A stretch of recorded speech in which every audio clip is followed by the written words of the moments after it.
Macam-macam bentuk kezaliman yang dijelaskan oleh Allah Subhanahu wa taala di dalam Al-Qur'an. Kezaliman yang dilakukan oleh manusia kepada Allah. Contohnya apa? Berlaku syirik. Dia menyembah Allah, dia percaya kepada Allah, tetapi juga sekaligus mempercayai sesuatu yang lain gitu. Yang kedua, melanggar batasan-batasan yang telah ditetapkan oleh Allah, berbuat dosa atau meninggalkan perintah Allah. Itu adalah bentuk kezaliman terhadap diri kita sendiri. Apakah orang yang menzalimi dirinya sendiri ini tidak kena hukuman?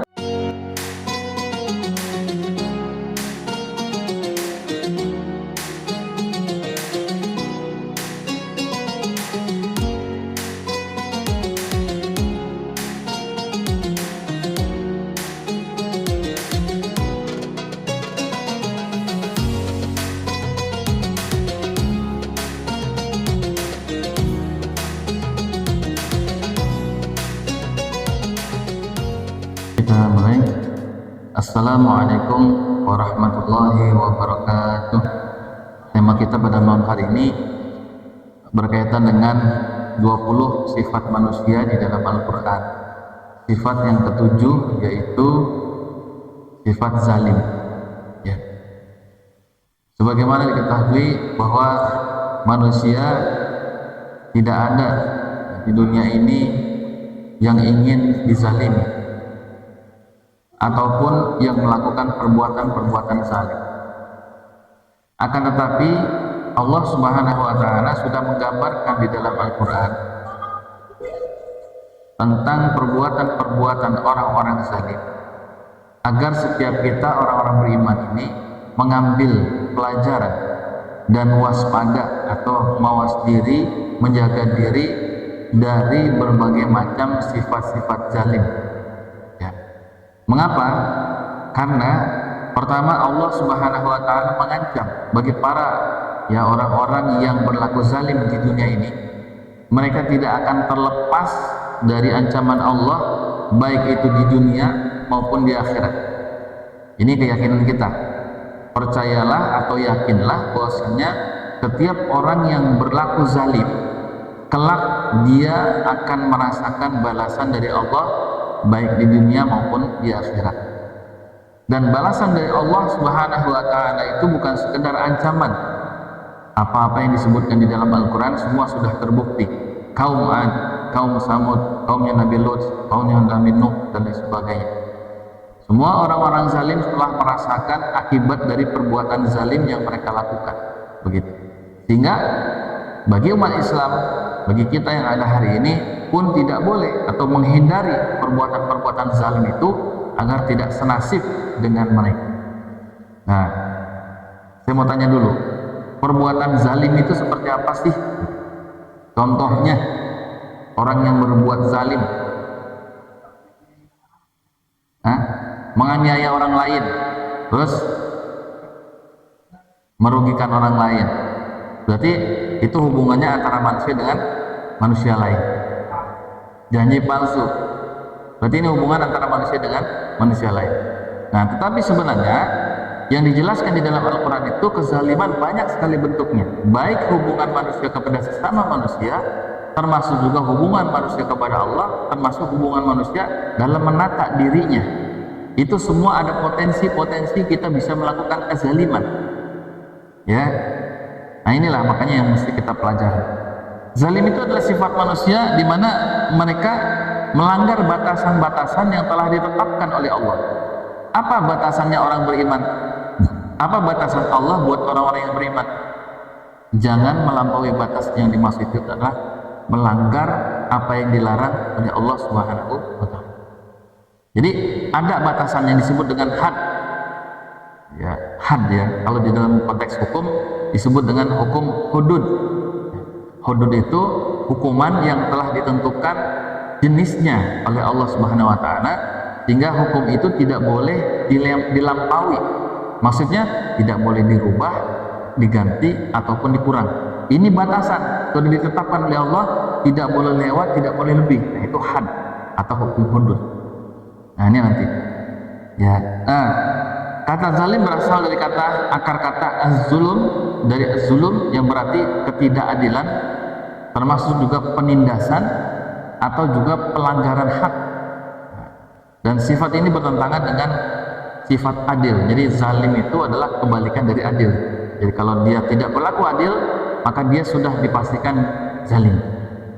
Nah, macam-macam bentuk kezaliman yang dijelaskan oleh Allah Subhanahu wa taala di dalam Al-Qur'an, ya, yang dilakukan oleh banyak manusia, baik terhadap Allah, terhadap dirinya sendiri maupun terhadap orang lain, itu banyak dijelaskan di dalam ayat-ayatnya. Di antaranya adalah pertama, kezaliman yang dilakukan oleh manusia kepada Allah. Contohnya apa? Manusia berbuat zalim kepada Allah. Contohnya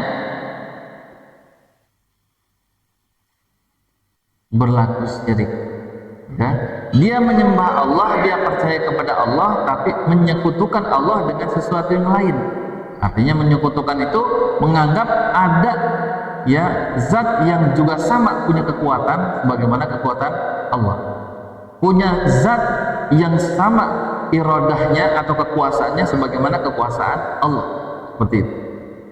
Ini perbuatan syirik, baik itu, ya, syirik yang terhadap patung. Kalau di zaman Rasulullah dulu, ya, orang-orang musyrik itu disebut mereka menyekutukan Allah dengan sesuatu yang lain. Mereka menganggap bahwa batu-batu yang mereka buat itu adalah bisa mengabulkan hajat mereka, punya irodah, punya kekuasaan untuk mengabulkan hajat. Makanya mereka buat patung, lalu mereka sembah, lalu mereka minta di situ. Jadi mereka membuat tandingan, sembahan tandingan selain daripada Allah. Nah, ini perbuatan orang musyrik adalah perbuatan zalim terhadap Allah Subhanahu wa taala. Yang pertama, jadi ini berdasarkan dalil diantaranya di dalam Al-Quran surah Luqman, surah yang ke-31 ayat yang 13, ya, di mana Allah berfirman yang artinya sesungguhnya mempersekutukan Allah adalah benar-benar kezaliman yang besar. Nah, ini jadi tingkatan zalim itu ada zaliman yang kecil gitu, ya, kemudian sampai kezaliman yang paling besar itu adalah menyekutukan Allah dengan yang lain. Apakah seorang mukmin bisa menyekutukan Allah? Dalam konteks ini bisa. Tadi saya katakan, dia menyembah Allah, dia percaya kepada Allah, tetapi juga sekaligus mempercayai sesuatu yang lain gitu. Air, tongkat bertuah, keris bertuah, ya kan, tempat-tempat bertuah kan gitu, ya, keramat. Nah, ini sama saja menganggap makhluk-makhluk Allah tadi, keris, tempat, air, gua, ya, pohon, itu memiliki iradah sebagaimana Allah mampu mengabulkan hajat kita. Mandi di sini nih, hajat apapun terkabul, ya kan? Datang nih ke makam ini nih, apapun permintaannya, insya Allah dalam waktu dekat. Udah pakai insya Allah lagi kan gitu. Dalam waktu dekat terkabul kan gitu.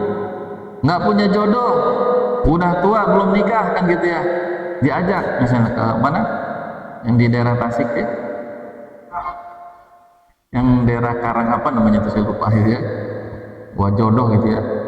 Nah, itu berarti telah menganggap ada sesuatu yang lain yang memiliki kemampuan sama dengan Allah, yaitu mengabulkan hajat. Padahal yang bisa mengabulkan hajat kita hanyalah Allah Subhanahu wa taala, kan gitu.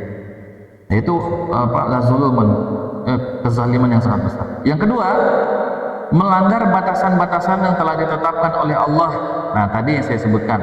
Di sini contohnya misalnya, ya, ketetapan Allah baik yang berkaitan dengan ibadah, gitu, ya. Ibadah itu kan sudah ditetapkan oleh Allah. Tata caranya, rukunnya, syaratnya, kiblatnya, kepada siapa kita menyembah, kan gitu. Sudah ditetapkan. Terutama yang ibadah tauqifi. Nah, makanya konteks pembahasan bid'ah, dulu pernah saya sampaikan, konteks pembahasan bid'ah itu hanya seputar ibadah tauqifi saja. Di luar ibadah yang tauqifi itu tidak masuk dalam kategori pembahasan bid'ah. Seperti misalnya zikir, ya, zikir yang tidak ditetapkan secara rukunnya, syaratnya, zikir yang bebas gitu, ya. Misalnya sebelum tidur zikir bebas, mau zikir apa saja mengingat Allah dengan baca subhanallah 1000 kali, tidak ada batasan. Subhanallah. Kemudian alhamdulillah 1000 kali, tidak ada batasan. Nah, ini tidak tauqifi, maka bebas. tidak ada batasan di situ, tidak ada had. Nah, yang dimaksud zalim itu melanggar batasan yang telah ditetapkan oleh Allah, yaitu ibadah-ibadah yang telah ditetapkan rukun dan syaratnya, termasuk di dalam sholat misalnya. Orang yang sholatnya ngadapnya bukan ke kiblat tanpa uzur syar'i gitu ya, ini berarti berlaku zalim. Orang yang menambah atau merubah gerakan-gerakan sholat berlaku zalim. Nah gitu. Kemudian ini dicontohkan di dalam Al-Quran surah Al-Baqarah. Kena AC kok, ngorokan kering banget.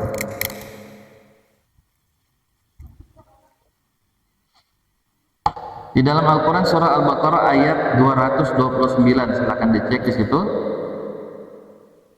Artinya, barang siapa yang melampaui batas-batas Allah, maka mereka itulah orang-orang zalim. Ya, jadi kalau tadi syirik, sekarang melampaui batas. Ketetapan Allah berkaitan dengan ibadah, dia langgar, dia rubah.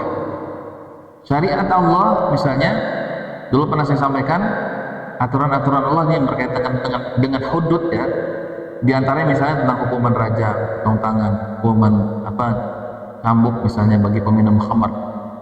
Itu adalah hudud, batasan yang telah ditetapkan oleh Allah dalam kasus tertentu, dengan jenis hukuman tertentu, dengan jumlah tertentu. Ini makanya unik. Ya, pernah saya sampaikan ini unik. Berkaitan dengan contohnya hukuman bagi pezina gitu ya. Hukuman bagi pezina. Itu kan dia harus dicambuk 100 kali. Jenis hukumannya dijelaskan, cambuk. Jumlahnya disebutkan 100. Di antara yang lain, syariat yang lain itu nggak disebutkan. Coba sholat di dalam Al-Quran disebutin nggak jumlah rakaatnya? Di dalam Al-Quran ada nggak jumlah rakaat zuhur? Ada nggak jumlah rakaat asar? Kan nggak dijelaskan. Apa ada nggak tata cara sholat, rukun-rukun sholat, syarat-syarat sholat dijelaskan secara rinci di dalam Al-Quran? Nggak ada, itu dijelaskan di dalam hadis. Tetapi hukum tentang rajam, tentang cambuk, itu Allah sampai rinci di dalam Al-Quran gitu. Sehingga maksudnya apa? Ulama berkesimpulan bahwa hukum ini memang tidak boleh dirubah karena sudah menjadi bagian dari hadnya Allah, batasannya Allah, hududnya Allah. Sama tidak boleh dirubahnya dengan rukun sholat, tidak boleh dirubahnya syarat-syarat sholat. Misalnya kalau sholat subuh tidak boleh ditambah jadi 2, maka hukum rajam pun tidak boleh ditambah menjadi 101 misalnya. Pengertiannya begitu. Nah sekarang zina hukumannya apa?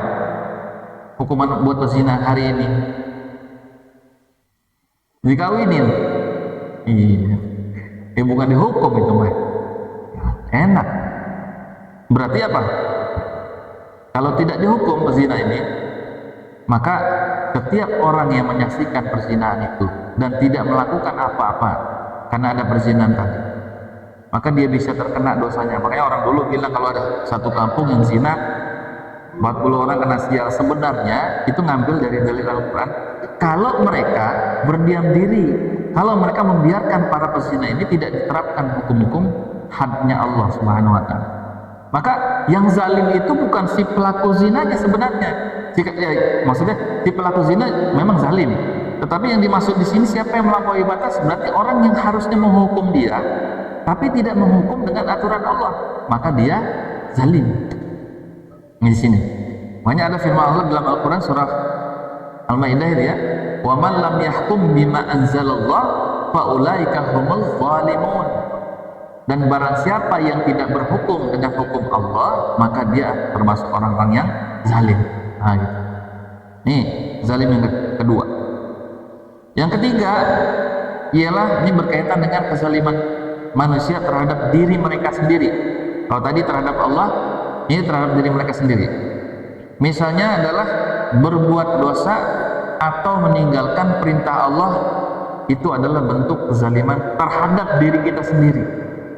Jadi orang yang menzalimi dirinya sendiri itu bukan menyayat dirinya misalnya gitu ya, ngelukain dengan ditindik hidung kupingnya kan gitu ya, mentato badannya, bukan sekedar itu. Tetapi yang tidak melaksanakan perintah Allah, baik sholatnya, puasanya kan gitu ya, dia tidak laksanakan itu, tidak menutup auratnya, itu sebenarnya hakikatnya dia sedang menzalimi dirinya sendiri.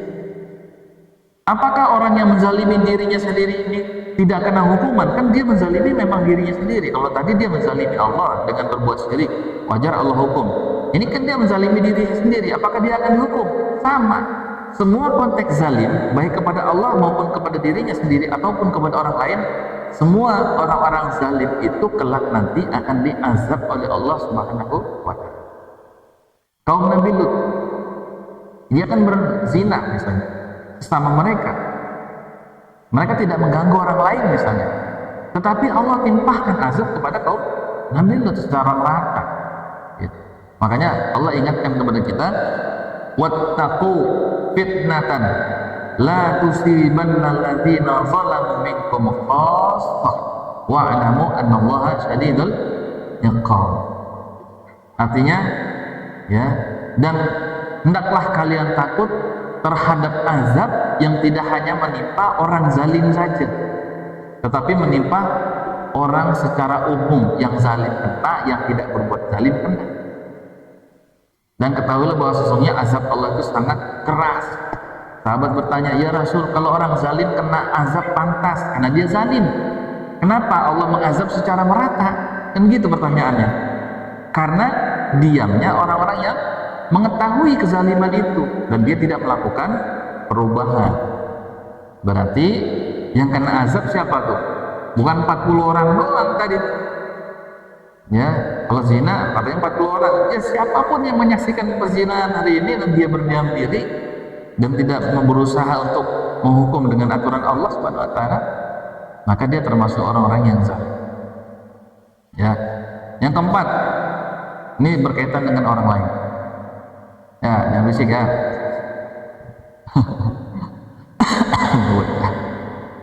Merugikan orang lain. Bentuk kezaliman yang merugikan orang lain contohnya apa? Ngerugiin orang.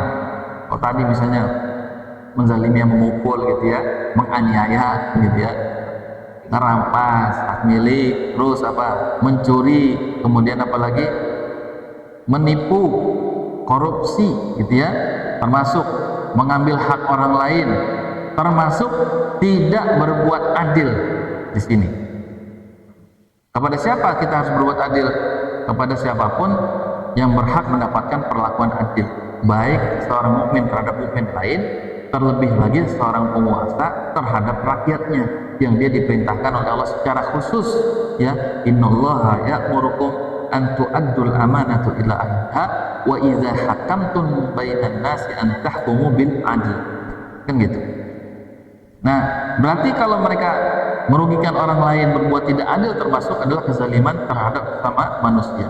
Dalilnya surah Al-Mutaffifin. Surah Al-Mutaffifin disebutkan ayat 1 sampai 3 ya. Wailul lil mutaffifin alladzina idza kalu 'alan nasi yastawfun. Celakalah bagi orang yang curang, yaitu orang-orang yang apabila menerima takaran dari orang lain mereka meminta dipenuhi, dan apabila mereka menakar untuk atau menimbang untuk orang lain mereka mengurangi. Ini orang-orang mutaffifin yang suka mengurangi timbangan. Itu berarti menzalimi orang lain, mengambil hak orang lain gitu ya. Ya, maka itu termasuk perbuatan zalim yang berhak ya nanti Allah azab kepada mereka. Nah, kalau yang tadi menzalimi diri sendiri itu dalilnya dalam Al-Qur'an surah Yunus ayat 44 ya, di mana Allah berfirman yang artinya sesungguhnya Allah tidak menganiaya manusia sedikit pun, tetapi manusia itulah yang menganiaya diri mereka sendiri dengan perbuatan dosanya gitu. Makanya orang yang berbuat dosa tidak merugikan Allah, yang rugi mah dia sendiri. Orang bikin dosa tuh, ya baik dosa itu kepada sesama manusia ataupun dosa yang dia lakukan secara pribadi. Makanya kalau ada orang yang zalim kepada kita gitu, harus diingat di satu sisi bahwa Allah itu tidak tidur. Hari ini saudara kita misalnya di Palestina dizalimi, Allah nggak tidur, Allah pasti balas kezaliman orang yang berbuat zalim, pasti gitu. Ya, baik cepat ataupun lambat, apa yang dijanjikan oleh Allah itu sudah pasti akan sampai kepada mereka yang berlaku zalim. Makanya kita perlu di sini meminta pertolongan kepada Allah. Terus ya terkait dengan orang lain, apalagi misalnya kezaliman, menyebarkan fitnah. Nah ini hati-hati. Fitnah atau menyebarkan kebohongan yang merugikan nama baik seseorang adalah bentuk kezaliman yang kuasa. Hati-hati. Karena fitnah yang disebarkan itu, dia bisa menjadi dosa jariah ketika dia menjadi viral. Disebarkan lagi kepada orang lain, kepada khalayak ramai gitu ya. Sehingga si korban yang difitnah tadi itu ya merasa nama baiknya kemudian rusak. Makanya inilah salah satu di antara bahaya lisan yang senantiasa ada di tengah-tengah manusia, karena mereka menganggap dirinya itu lebih hebat, menganggap dirinya punya kekuasaan dan lain sebagainya, sehingga bisa melakukan apapun terhadap orang lain. Ada para pejuang Islam yang ingin menegakkan hukum Allah, aturan Allah, dituduh teroris, ya, difitnah dengan tuduhan-tuduhan teroris. Ada orang yang rajin sholatnya, kan gitu ya, istiqomah sholat jamaahnya dicurigai, kan gitu. Ini orang rajin sholat nih, hafalan Qur'annya banyak, dicurigai. Akhirnya dituduh-tuduh nih, hati-hati kelompok ini nih, kan gitu. Itu fitnah tuh. Nah, termasuk juga fitnah yang berada di tengah-tengah kita. Baik fitnah itu kecil ataupun besar, yang jelas menyebarkan berita bohong yang tidak pada realitasnya termasuk perbuatan zalim yang sangat besar. Dalilnya Al-Quran surah Al-Ahzab ayat 58 yang artinya, dan orang-orang yang menyakiti orang-orang mukmin dan mukminat tanpa kesalahan yang mereka perbuat, maka sesungguhnya mereka telah memikul kebohongan dan dosa yang nyata. Ini hati-hati.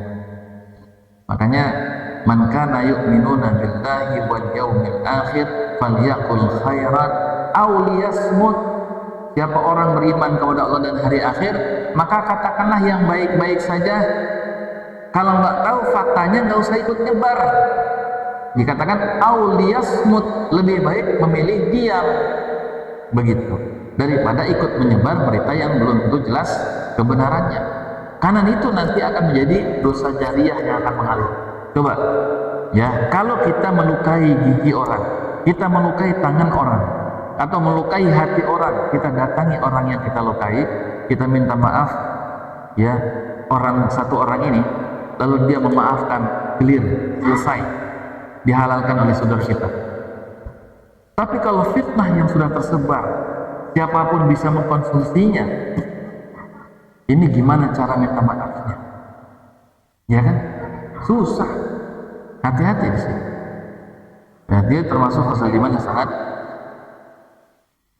Kemudian yang keenam, contoh perbuatan zalim yang disebutkan dalam Al-Quran yang biasa dilakukan oleh manusia adalah apa? Melakukan kerusakan di muka bumi. Dalam Al-Quran surah Ar-Rum ayat 41. Bismillahirrahmanirrahim. Zaharal fasadu fil barri wal bahri bima kasabat aydin nas liyuziqahum ba'dallazi 'amilu la'annahum yarji'un. Telah nampak kerusakan di daratan dan di lautan disebabkan karena tangan manusia. Ya. Liyuziqahum ba'dallazi 'amilu, agar Allah tampakkan kepada manusia akibat dari perbuatan mereka, la'allahum yarji'un, agar mereka itu kembali, jangan terus-menerus melakukan kerusakan di muka bumi ini, karena itu adalah kezaliman yang pasti akan mendatangkan kemurkaan Allah. Merusak lingkungan, buang sampah sembarangan, ya kan, nyampah ngebalak, gitu ya. Orang yang paham ayat ini tuh insya Allah nggak akan berani tuh buang sampah sembarangan. Kenapa? Ya, ada tempat sampah, ya dia akan manfaatkan tempat sampah untuk buang sampahnya pada tempat.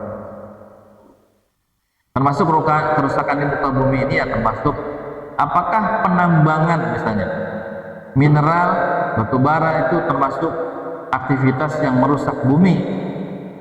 Di satu sisi memang kekayaan alam itu baru bisa dimanfaatkan kalau sudah dieksplor ya, digali. Maka penggalian yang dilakukan itu harus diimbangi dengan ya berusaha untuk merecovery atau memperbaiki lingkungan yang telah digali tadi, bukan ditinggalkan lubang yang besar lalu gali lagi lubang yang lain, tinggal lagi.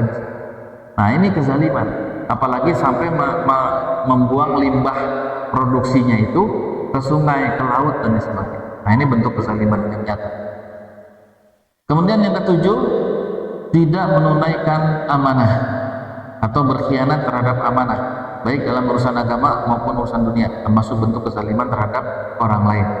Dalilnya adalah surah Al-Ahzab ayat 72 yang artinya, sesungguhnya kami telah menawarkan amanah kepada langit dan bumi dan gunung-gunung, tapi semuanya enggan untuk memikul amanah itu dan mereka khawatir akan mengkhianatinya. Tapi dipikullah amanah itu oleh manusia, sesungguhnya manusia itu sangat zalim dan sangat bodoh.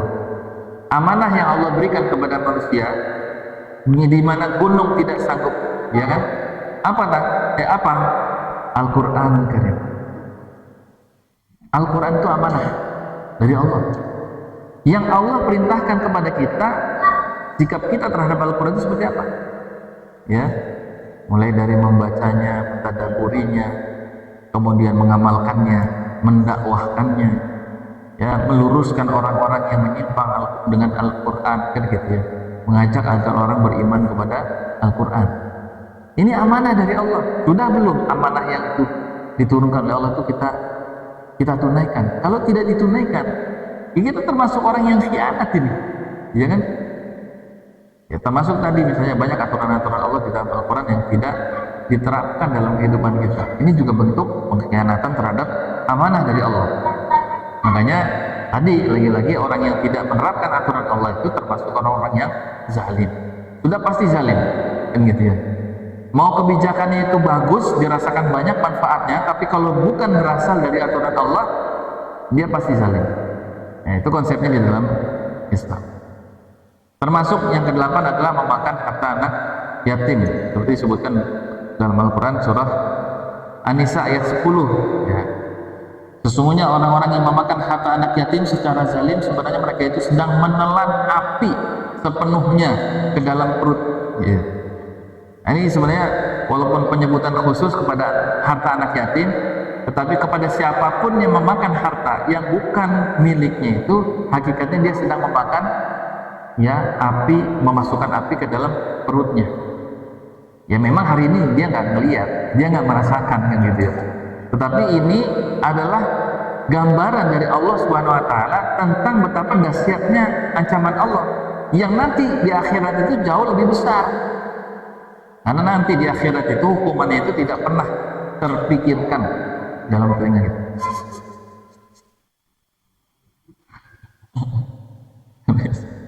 Ya.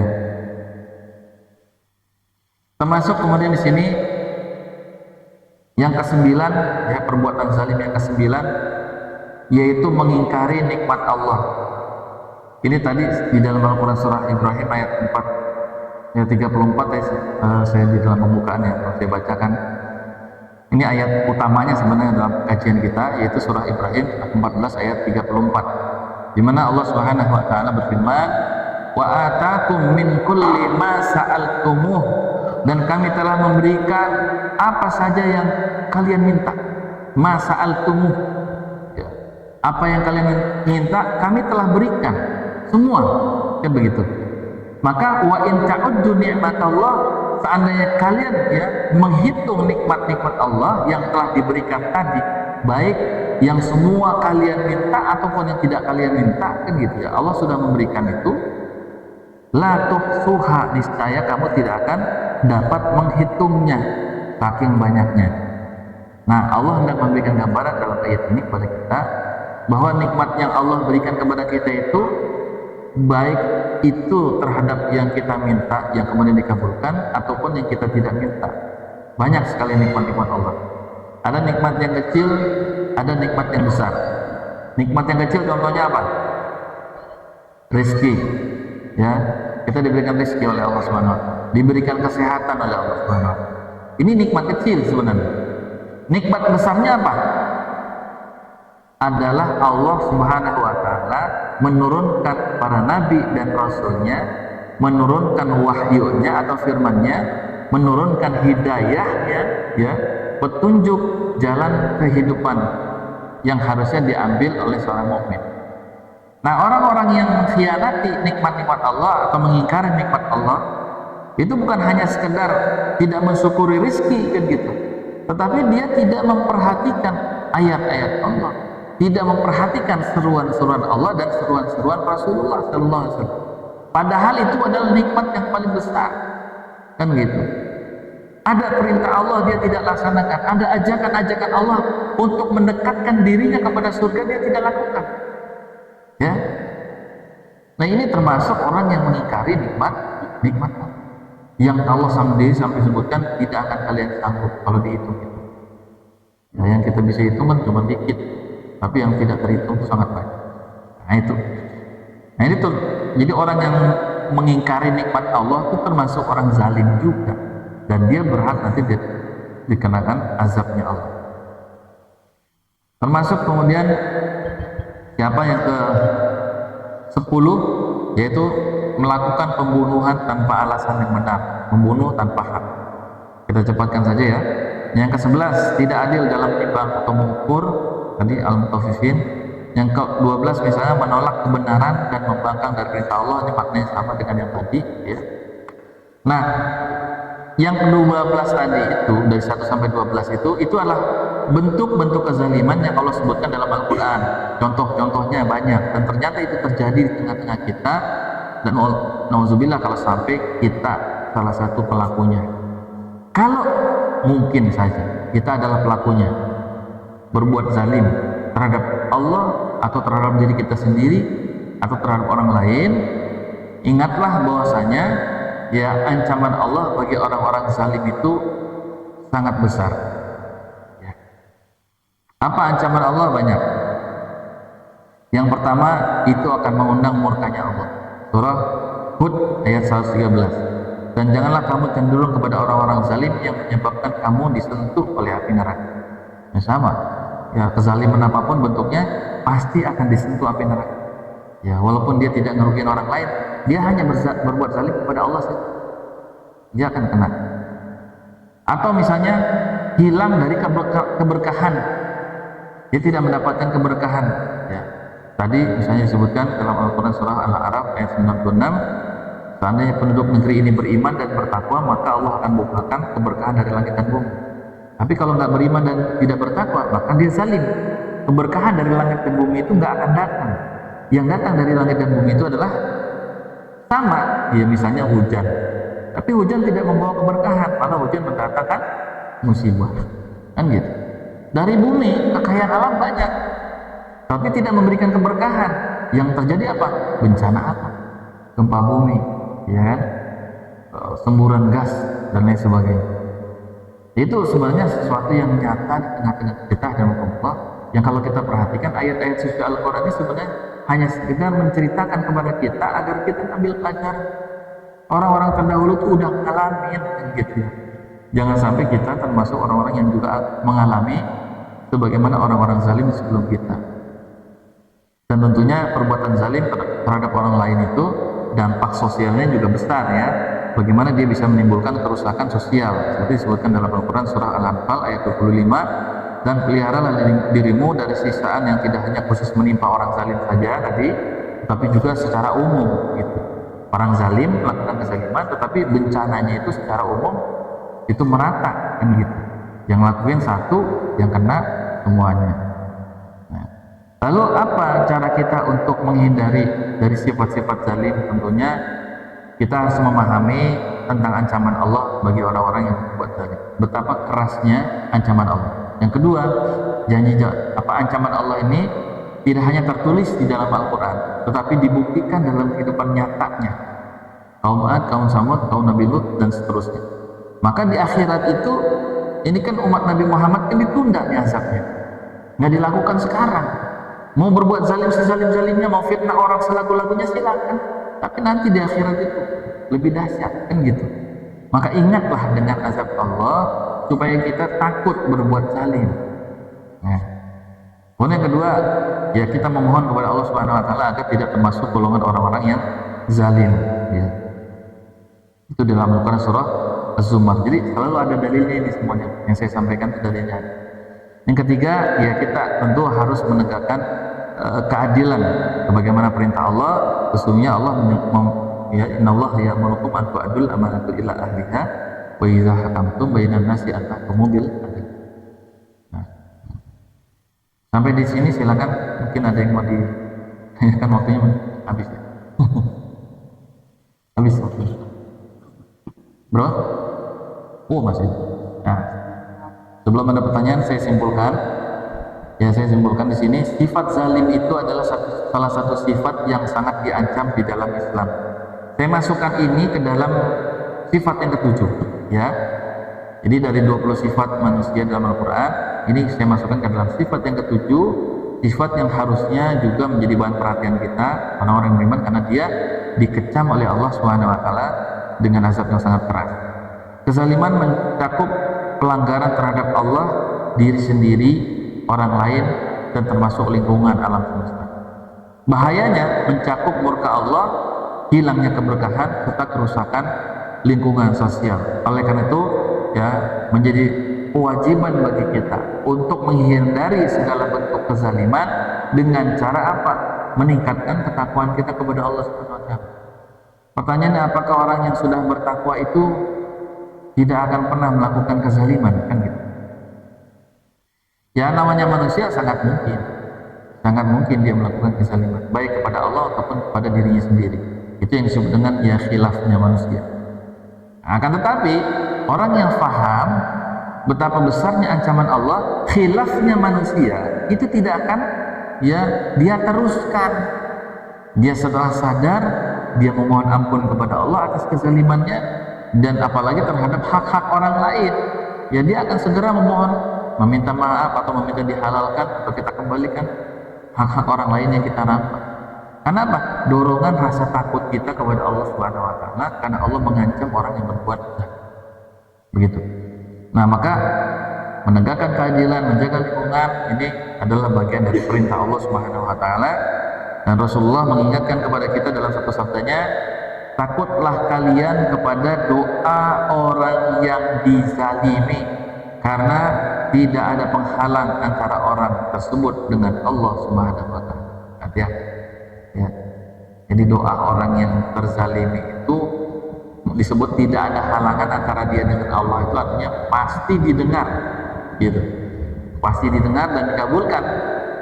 Ya, termasuk kezaliman yang dialami oleh orang kafir sekalipun. Ini orang kafir dizalimi, maka laknatnya itu bisa jadi menjadi ya. Karena ini yang dilihat bukanlah orang kafirnya, tetapi kezaliman si pelakunya. Bahwa kezaliman yang dilakukan oleh pelakunya, dia muslim terhadap orang kafir misalnya, tanpa hak misalnya, dicederai kehormatannya, difitnah nama baiknya misalnya orang kafir gitu ya, maka Allah yang akan membalasnya. Ya, makanya disinilah salah satu sifat adilnya Allah Subhanahu wa taala. Bukan berarti misalnya, wah, kita nggak boleh zalim kepada sesama kaum muslimin, sama orang kafir boleh, nggak boleh juga kan gitu. Ya, semua dalil-dalil yang disampaikan ini ya hubungannya dengan manusia secara umum, siapapun kita, muslim ataupun non muslim. Maka ya mudah-mudahan ya, apabila di antara kita ada yang pernah melakukan kezaliman, termasuk tadi misalnya mencederai nama baik seseorang, ya mudah-mudahan Allah Subhanahu wa taala memberikan hidayah kepada kita, ya, memberikan bimbingan kepada kita agar kita mau mentaubati dosa-dosa kita di masa lalu. Ya, baik, silakan, mungkin ada yang mau tanyakan, silakan.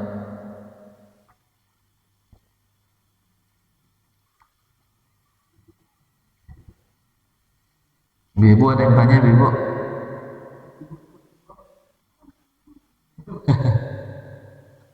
Ya, silakan. Ya, ya. Waalaikumsalam warahmatullahi wabarakatuh.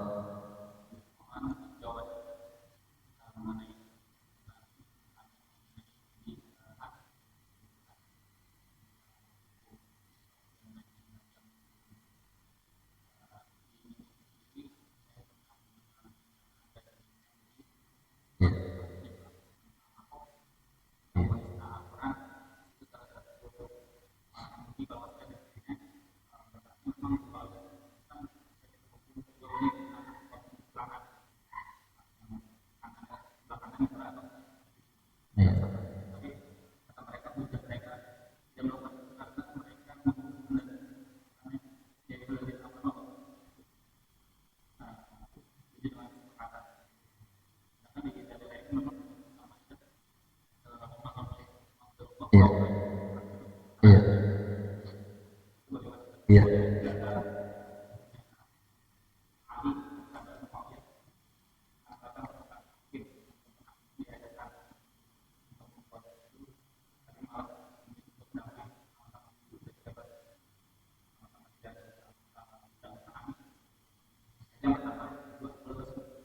Ya.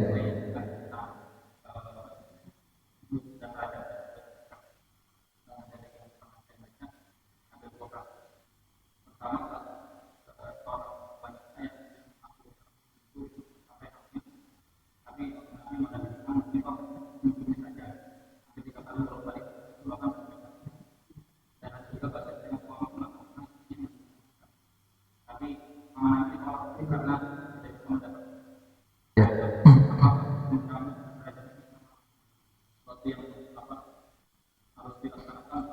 Iya.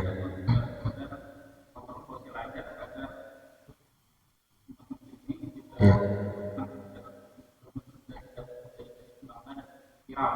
Baik. Ya. Berapa menit lagi? 6 menit. Oke. Yang pertama berkaitan dengan ya ayyuhalladzina amanu aufu bil uqud. Pernah saya sampaikan dalam majelis ini bahwa janji kita terhadap siapapun wajib ditunaikan selama tidak melanggar syariat. Baik janji kita kepada sesama kaum muslimin ataupun janji kita kepada orang-orang kafir. Rasulullah mencontohkan dalam perjanjian Hudaybiyah antara beliau pasukan kaum muslimin dengan orang-orang kafir Quraisy. Terjadi perjanjian Hudaybiyah tidak melakukan peperangan atau gencatan senjata selama 10 tahun dan ini dipatuhi oleh Rasulullah meskipun janji dengan orang kafir. Karena ayatnya tadi, ya ayyuhalladzina amanu aufu bil uqud. Wahai orang beriman, penuhilah janji-janjimu. Akan tetapi di situ ada tambahan, janji-janji yang tidak menyalahi ketentuan syariat Islam. Jadi kita tidak boleh ini berjanji untuk melakukan sesuatu yang melanggar aturan Allah di situ. Makanya ayat itu tidak berdiri sendiri, dia ada juga kaitannya dengan yang lain. Janji seperti apa yang boleh ditunaikan dan tidak boleh, misalnya. Kalau zaman dulu ada nazar yang itu melanggar aturan Allah, maka di situ diperintahkan oleh Rasulullah untuk dibatalkan nazarnya, tidak dilaksanakan karena nazarnya bertentangan dengan syariat. Ya, kalau nggak salah tentang nazar untuk memunduli rambut perempuan, kalau nggak salah dia membotakkan rambutnya. Nah itu nazar-nazar, janji-janji dia, akad-akad dia yang tidak berlaku. Nah makanya hukum-hukumnya hari ini itu adalah satu kesepakatan kan gitu, ya kan? Padahal kesepakatan itu di dalam tadi ayatnya wajib menunaikan kesepakatan itu. Nah tinggal digali pertanyaannya, apakah kesepakatan yang dibentuk hari ini tentang perundang-undangan sistem hukum yang diterapkan di negeri kita itu sudah sesuai dengan aturan Allah atau enggak kan gitu. Hukuman bagi penista agama di dalam Islam kan begini, dia harus dibunuh misalnya. Bagaimana di dalam hukum hari ini? Ternyata tidak, melanggar. Atau misalnya hukuman bagi penzina dia harus dirajam, ternyata di dalam undang-undangnya tidak ada hukuman dirajam misalnya kan gitu. Maka kesepakatan ini sebenarnya kesepakatan yang bertentangan dengan aturan Allah Subhanahu wa taala. Maka koreksinya harusnya kepada dasar itu, sumber itu. Bukan kepada ayat tentang kewajiban menunaikan janji tadi. Gitu. Ya, jadi harus komprehensif, soalnya harus menyeluruh kalau kita bicara tentang fakta. Ya. Itu yang kedua berkaitan tadi hukuman rajam adalah baku di dalam Islam, tetapi dalam beberapa kasus Rasulullah tidak melakukan secara langsung. Itu sifatnya kasuistik. Buat yang si Al-Ghamidiyah ini dia tetap dihukum rajam terus, ya kan? Buat kasus yang lain karena memang tidak menghadirkan saksi dan itu juga aturan Allah kan gitu. Orang kalau menuduh orang lain berzina dia harus menghadirkan berapa? 4 orang saksi kan begitu. Nah kalau tidak bisa menghadirkan saksi maka dia tidak dihukum karena memang itu syarat untuk bisa dihukum itu dia langsung menghadirkan saksi.